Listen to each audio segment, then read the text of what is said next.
Elfyn, we're at the midpoint of the year. We're actually a little bit past it, but it is, for intents and purposes, the midpoint of the year. What's your reflections on the first half of this year? Been a bit of a mixed first half, to be honest. Definitely progress from where we were this point last year, but naturally not really where we ultimately really want to be neither, you know. But you know, it's still there or thereabouts, let's say, and yeah, I think, you know, anything can happen as we know in this game, and yeah, we have to keep trying to see what's possible now in the second half. Where were you then this time last year? Tell us in your own words, where did you feel you were halfway through 2022? I think we showed some speed potential by halfway through 2022, but obviously there was quite a few mistakes. Clearly didn't find a safe space with a new car, let's say, and yeah, there were far too many mistakes, and basically the championship was already over, I guess, by this point last year. So yeah, obviously now it's a different position. It's a big gap to Calais, but it's far from over this championship this year. No, I mean, he's had a good few rallies now, and of course he's opened up a bit of a gap. Of course, the next 2 or 3 rallies are going to be very telling to what the outcome of the season are, probably. But you know, it's only a retirement away from a small gap again, you know. So yeah, we're, you know, still in the hunt, as it were, for now. And of course, the guys behind are really close to us also. So it's obviously halfway through, but still a lot of rallying to do now in the second half. You mentioned there the sort of safe space in the car. It's an interesting concept of what does that safe space look like? Well, maybe I worded it wrong in terms of safe space, but I think it's having ultimate confidence and ultimate belief in that you can do what you want with a car. And clearly that wasn't really happening so much last year, where I was getting far too many surprises, let's say. There was quite a few accidents that came on back of losing the rear. So yeah, it's just getting that confidence and the setup that it doesn't happen as a surprise, let's say. We talked a lot as well last year about, you know, you having to go to the car as well as bringing the car to you. Where is that split? Is it a 50-50, or where are we at with that now? I think there's still room to improve the car, like there always is, and of course there's certain things in my driving that maybe don't suit this sort of locked mechanical concept as well, let's say, as the centre diff cars did. But you know, obviously I've had to adapt, and there's ways and means of adapting the car to suit me better, and of course we're well down that road now. Can you drive this car now? Can you drive it instinctively, or is it still almost a second guess?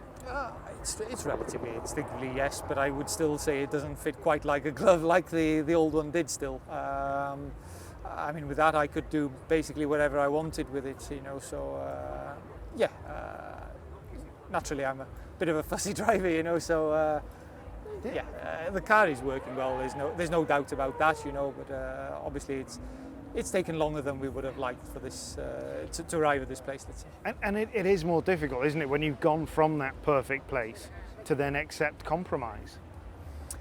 Well, yeah, I think with the previous car, I gelled like straight away from the first mile of driving it almost, you know, and now it's been a bit more of an ongoing, you know, I wouldn't say battle, but an ongoing process to get the most out of the package and always feel like it's doing what you want. So it's like that sometimes. Have you with the car, have you kind of gone out on a bit of a limb? Can you go out on a limb in terms of setup away from where the other drivers are? No, I mean, everything is more closed with this car. So if anything, you're more everybody has to be more in line with this car than what you could be with the previous one. You know, you had 3 ramps front and rear with the diffs. You obviously had the tuning of the centre diff open, and obviously even down to the suspension and everything. There was a lot more tunability, let's say, with the old car, whereas now everything is a lot more restricted. Yeah, and as a driver, you know, you want to be winning all the time, and you came through those 2 years in 2020 and 21, and you were right at the top of the world, you know, within an ace of winning a championship both years. How difficult is it to then accept where you were last year and there's a reasonable gap in the points this year? I don't really look back, to be honest. I mean, I'm just trying to do the best we can with what we're faced with this year. I think ultimately the team is still really good. The car is competitive, and we're just doing what we can. It's true that Calais is incredibly strong in the car. We've seen that. So ultimately it's shown that it can be done. But of course, let's say he's grown a lot as well, in with those years' experience, and to be honest, the category has probably suited his style a bit better than it suited mine. But that's just the way it is, and I have to work a bit more on that. Is there an element, I think we've discussed this before, is there an element with Calais that because he doesn't have that long time experience of driving a sort of semi-active car or whatever, that it is that bit easier to, and he's a bit younger, isn't he? And you adapt quicker when you're younger. Yeah, but I think it's a lot to do with natural style also, to be honest.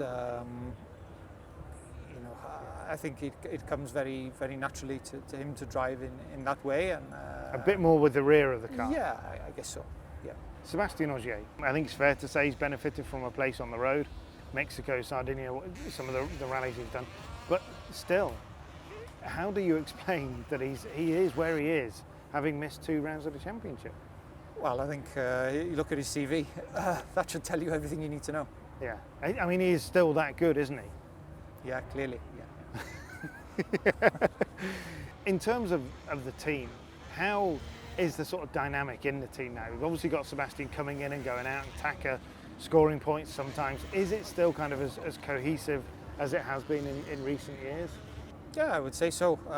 All of us get on as drivers, and we all ultimately know that it's in all of our interests to work together to find a direction and develop the car, to the best of all our ability, and then we try and do the racing or the rallying, let's say, on the events, and that's always been the way with this team, and obviously I think it's part of the reason why the team has been so successful.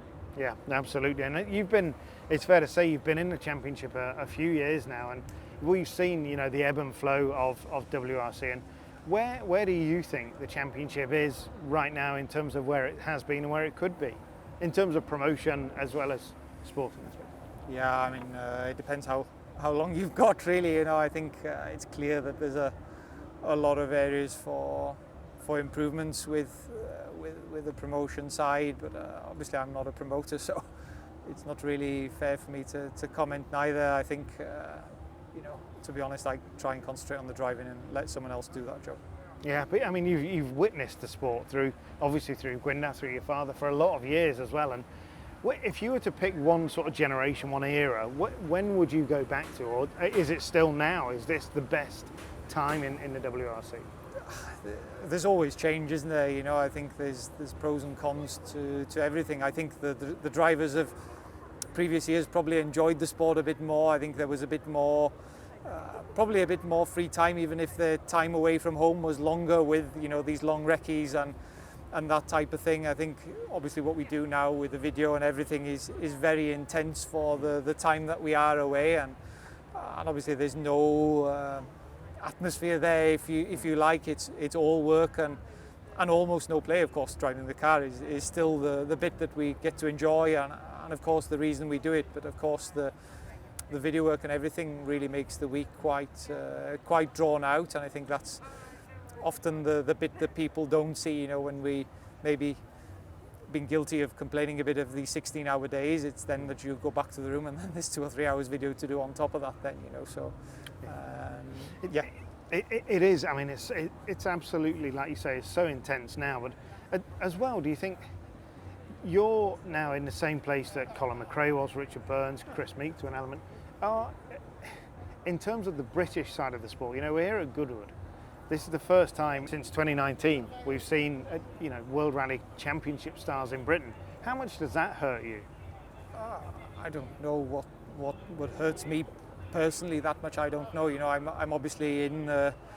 I've had the sort of opportunity now to sort of showcase some of what I can do, and of course, obviously, I've been in the game for a while, so I'm relatively established. And of course, we never know how how long this game goes on for, but let's say I've had a good career out of it so far either way. What's difficult is the guys coming up.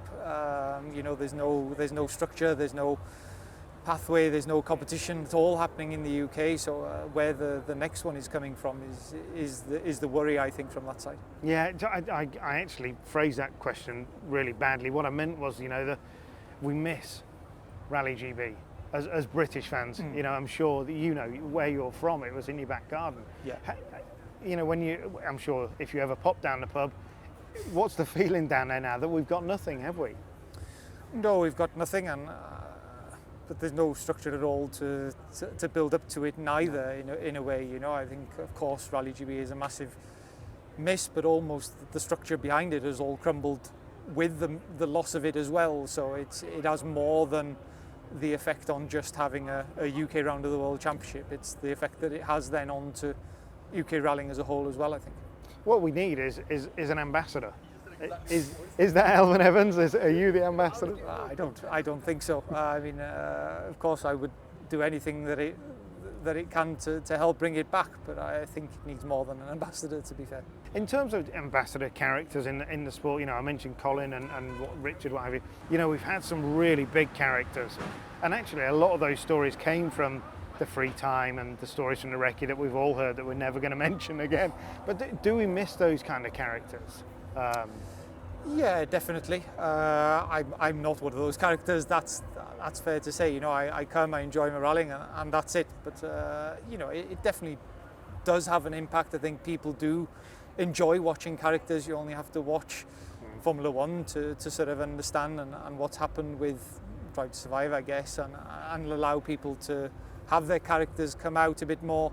But also, I think that's part of the promotion, I guess, is to get those characters across and having the same boring questions asked at the end of every stage, and in that way is not bringing characters out, and the way that we are so busy for 16 hours of the day means that we have no time to showcase that side of the sport, let's say.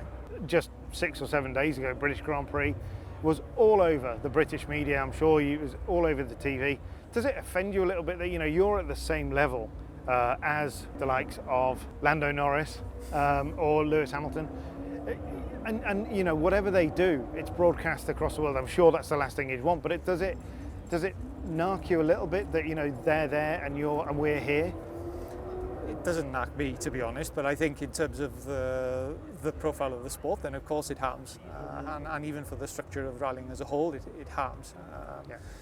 But you only have to look at how successful British drivers have been in Formula One, but a lot of that comes down to the structure that comes up from the UK. There's the proper structure in racing, but there's nothing in rallying, basically. We have some of the most incredible images. We have so many positive things about the sport. The cars are spectacular. It's fantastic to watch them going from the outside, the noise and everything that we still have. But I think on a lot of those aspects we're not making the most of that. I mean, there's pockets of YouTube videos that just look fantastic. So I think the way we capture it sometimes is part of it. But like I mentioned, it's easier to sit here and do it. I'm not in the business of promoting stuff. How long do you want to continue in this sport? For me, you've still got a long time to go. You've built great experience, blah, blah, blah. Tell us. It's not been something that I've taken huge thought over, to be honest. I still have obviously things I want to achieve. Obviously I still haven't got a championship, and of course that's ultimately the goal. I still have no doubts over doing the work or anything like that at the moment. So to be honest, it's not really a thought. Of course it depends on someone wanting me to drive the car. But another 10 years, I mean, could you see yourself mid-40s still pounding the WRC? Who knows? I haven't thought about it yet. No. To be honest, I guess it's unlikely, but who knows? So Calais, we've talked a lot with Calais about his desire to do other stuff outside of rallying, go drifting and stuff. Is there any ambitions that you'd like to, anything that you'd like to do? For sure, there's a lot of stuff that's on hold, let's say, or that I can't do because of this. But I look at it, I don't really. Callie's a bit different, I guess, that he's already champion at such a young age. But for me, I don't. This is what I want to do. This is what I'm sort of set out to do, and everything else can wait on hold until I'm happy with what I've done. Do you still enjoy it as much as when you were driving that Fiesta ST? And yeah, of course, I still enjoy driving the car. Of course, there's bits of the work that become a bit more of a chore, but here and now, like here and now. But yeah, no. Overall, of course, I still enjoy driving the car. I think sometimes it's easy to forget in the sort of merry-go-round that we have. That it is still important to enjoy it. I think sometimes it can become. I don't know. It doesn't become work because it's still competitive. But I think that's just the drive to do well. But it's important sometimes to take a step back and enjoy it. But sometimes I'm guilty of being the other side of the fence on that. It's true though, isn't it? There's such intensity now. The way that rallies are run now, it's tenths of a second. It's probably going to be hundredths of a second soon. And you do miss that opportunity just to take it steady and just enjoy. And I mean, can you drive other cars outside? There's not a lot really. Latvia's got some Celicas and blah, blah, blah. Can you do a little bit at home just to relax? To be honest, it's a pretty busy season. Yeah. And of course, there's other things we could do every now and again, But yeah, to be honest, the focus is on this, like I mentioned. You, Elfyn, you will have lots of people in the car with you this weekend that have probably never sat in a rally car. How amazing is it that you bring them here to Goodwood, you put them in your Toyota, and you show them something that they will never forget for the rest of their life?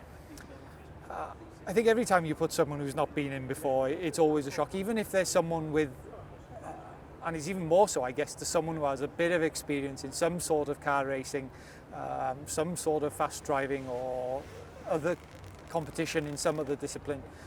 The shock factor is normally quite massive, and it's very hard to translate that sometimes into what viewers see on TV, etc. And probably it's something we as a sport should look to do more of, to sort of understand a bit better what goes on inside the car, because it's very difficult to get that feeling across, I feel.